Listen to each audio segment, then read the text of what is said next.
जय Hind defence aspirants, NDA और CDS की प्रिपरेशन करने वाले मेरे साथियों, कैसे हैं आप सब लोग।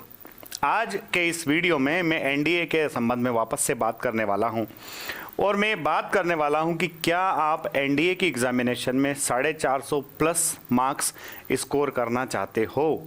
अगर आप 450 प्लस नंबर स्कोर करना चाहते हैं एनडीए की जो एग्ज़ाम हमारी 10 अप्रैल को हो रही है, तो इस वीडियो को आप शुरू से आखिरी तक बहुत ही ध्यान से सुनिए और जो इसमें बोल रहा हूं उसको नोट भी कर लेना ताकि आपको अगले पूरे 1 महीने तक मेरी पूरी बातें याद रहे।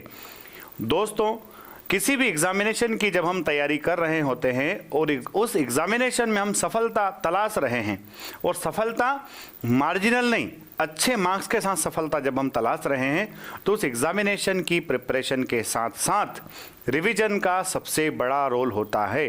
तो आज के इस वीडियो में हम लोग बात कर रहे हैं रिवीजन के बारे में कि रिवीजन कब से करें और रिवीजन किस प्रकार से किया जाए, और रिवीजन के साथ साथ और क्या एक्स्ट्रा चीज़ हमें करना चाहिए जिससे हमको 450 प्लस मार्क्स हम लोग स्कोर कर सके।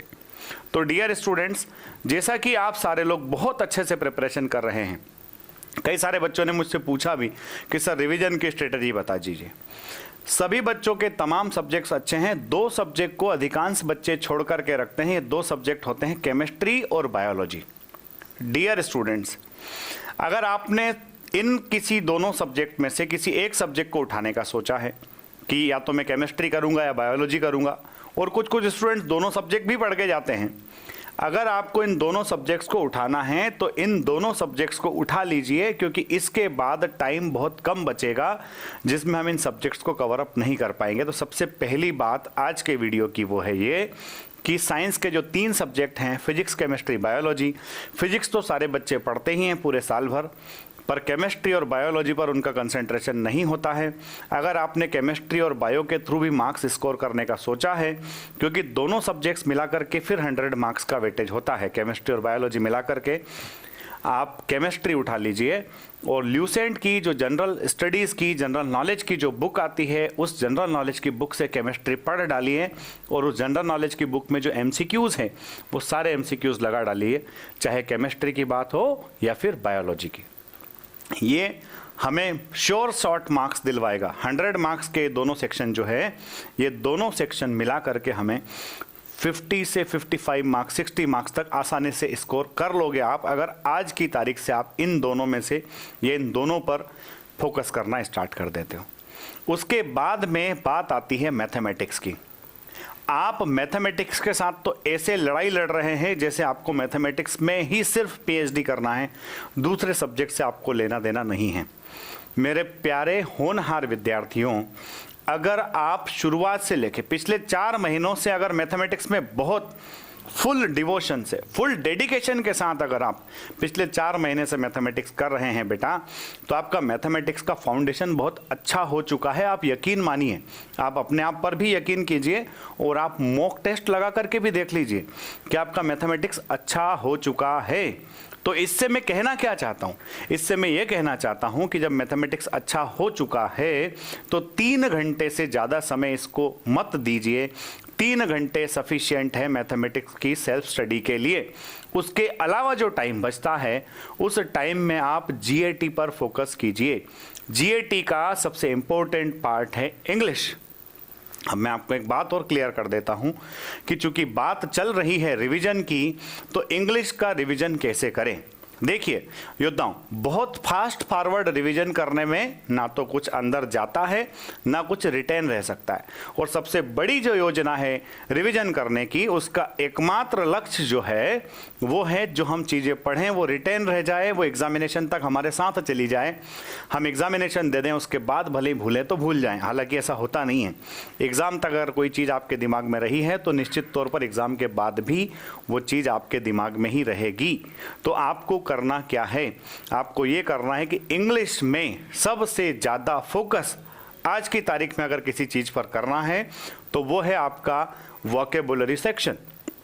पिछले 2-3 ईयर्स के पेपर्स की अगर हम बात करें तो वी आर सीइंग देयर कि 30 क्वेश्चंस सिनोनियम्स, एंटोनियम्स और इडियम्स से मिला करके आ रहे हैं। इस वोकेबुलरी की प्रैक्टिस करने के लिए आपको कुछ नहीं करना है, डेली 1 घंटा आपको लिख लिख करके याद करना है ताकि वो चीज़ लंबे समय तक हमारे माइंड में रह सके, हम उसको रिटेन अच्छे से करके रख सके।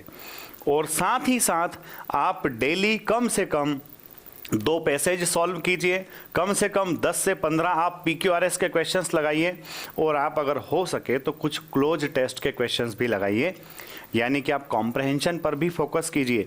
ग्रामर में आप बहुत ज़्यादा लोड मत लीजिए। अगर आपने ग्रामर एक बार पढ़ लिया है तो आज से आप अगर वोकेब और कॉम्प्रहेंशन फोकस करते हैं, 10 दिन बाद भी अगर आप ग्रामर उठाएंगे आपका काम अच्छे से हो जाएगा। इनिशियल 10 से 12 डेज आपको सिर्फ एक ही काम करना है इंग्लिश के कंसर्न में, वो है वोकेबुलरी और कॉम्प्रहेंशन।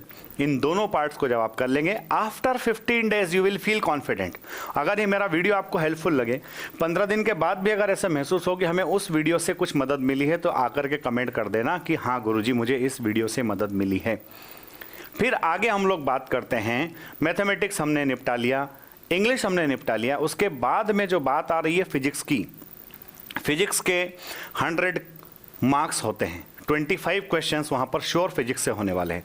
और वो जो फिजिक्स आता है बच्चों, कॉन्सेप्चुअल फिजिक्स आ रहा है, कोई बहुत बड़े भारी भरकम न्यूमेरिकल्स नहीं आ रहे हैं। IIT JEE लेवल के आपके वहाँ कोई न्यूमेरिकल्स नहीं आ रहे हैं। आपको फिजिक्स के लिए बेसिक कॉन्सेप्ट्स पढ़िए। 9-10th के स्टैंडर्ड का जो फिजिक्स है मेरे प्यारे बच्चों, उस फिजिक्स को बिल्कुल धो डालिए। कोशिश ऐसा कीजिए कि फिजिक्स में आपको 100 में से कम 80 नंबर आए। क्यों? क्योंकि फिजिक्स एक ऐसा सब्जेक्ट है जिस बच्चे के कॉन्सेप्ट क्लियर है उसका कभी सवाल गलत नहीं हो सकता। इंग्लिश और फिजिक्स के बाद में अब हम बात करते हैं आपके जनरल स्टडीज़ के पेपर्स, खासकर हिस्ट्री, पॉलिटी और ज्योग्राफी। आप में से अधिकांश बच्चों ने इन तीनों पार्ट्स को अलग अलग तरीके से प्रिपेयर किया है। जैसे मैं हमारे फोर्स डिफेंस एकेडमी के स्टूडेंट्स की बात करूं तो उन्होंने ये तीनों पेपर्स को बहुत अच्छे से पढ़ा है, बहुत शानदार तरीके से इन तीनों पार्ट्स की उनकी तैयारी हुई है, हिस्ट्री, पॉलिटी और ज्योग्राफी तीनों की। बेटा जिस बच्चे का जितना अच्छा कमांड है उतना अच्छा रिवीजन आप कर लीजिए। साथ ही साथ ल्यूसेंट की जो मल्टीपल चॉइस क्वेश्चंस की बुक आती है उस बुक से आप MCQs लगाइए। आपका टॉपिक रिवाइज करने के बाद उस पर्टिकुलर टॉपिक के मैक्सिमम MCQs लगाइए, ताकि आपको एक तो सवालों का वैरायटी समझ में आ जाएगा और आपके कितने क्वेश्चन सही जा रहे हैं ये भी समझ में आ जाएगा। क्या उस टॉपिक का फिर से जल्द ही डबल से रिवीजन करने की आवश्यकता है, वो भी फिर से हो जाएगा। हिस्ट्री, पॉलिटी और ज्योग्राफी की बात करने के बाद मैं करंट अफेयर्स की बात करता हूं। अगर आप लोगों ने अभी तक करंट अफेयर्स नहीं उठाया है तो आपको कुछ नहीं करना है। हमारा FDA इंदौर चैनल है जिस पर आप ये वीडियो देख रहे हैं, उस पर हर संडे करंट अफेयर्स की क्लास हो रही है। पिछले 2-3 संडे में 2-3 क्लासेस ऑलरेडी हो चुकी हैं और फरवरी और मार्च का महीना क्लासेस लगातार जारी रहेगी। उसकी PDF भी आपको मिल जाएगी, तो आप करंट अफेयर्स वहाँ से प्रिपेयर कर लीजिए। साथ ही साथ आप कोई ईयर बुक, छोटा सा अरिहंत का ईयर बुक आया है सन 2022 के नाम से, उस ईयर बुक को उठा करके एक बार रीडिंग मार लीजिए। कारण कि करंट अफेयर एक ऐसी चीज़ है जिसको अगर आपने 1 या 2 बार ध्यान से पढ़ा है, भले उसको याद ना रखे, उसको रिटेन करने की जरूरत नहीं है, उसको सिर्फ केयरफुली पढ़ने की आवश्यकता है। क्योंकि question will be there, options will also be there, you have to tick just only. तो अगर आपने कोई चीज़ देखी है, सुनी है, समझी है, तो आप सही आंसर पर पहुंच जाएंगे। इस प्रकार से ये पूरे NDA के पेपर का फ्रेमवर्क मैंने आपको समझाया। रिवीजन करने में जरा भी देरी नहीं करना है।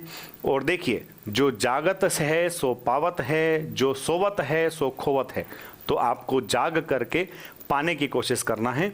मेहनत करते रहिए, दिलदार तरीके से मेहनत कीजिए, बिंदास तरीके से मेहनत कीजिए और इस स्ट्रेटजी के साथ में 450 नंबर आपको लाने से कोई रोक नहीं सकता है। अगर वीडियो अच्छा लगे तो लाइक, शेयर और सब्सक्राइब करना ना भूलें। जय हिंद, जय भारत, इंकलाब जिंदाबाद, भारत माता की जय।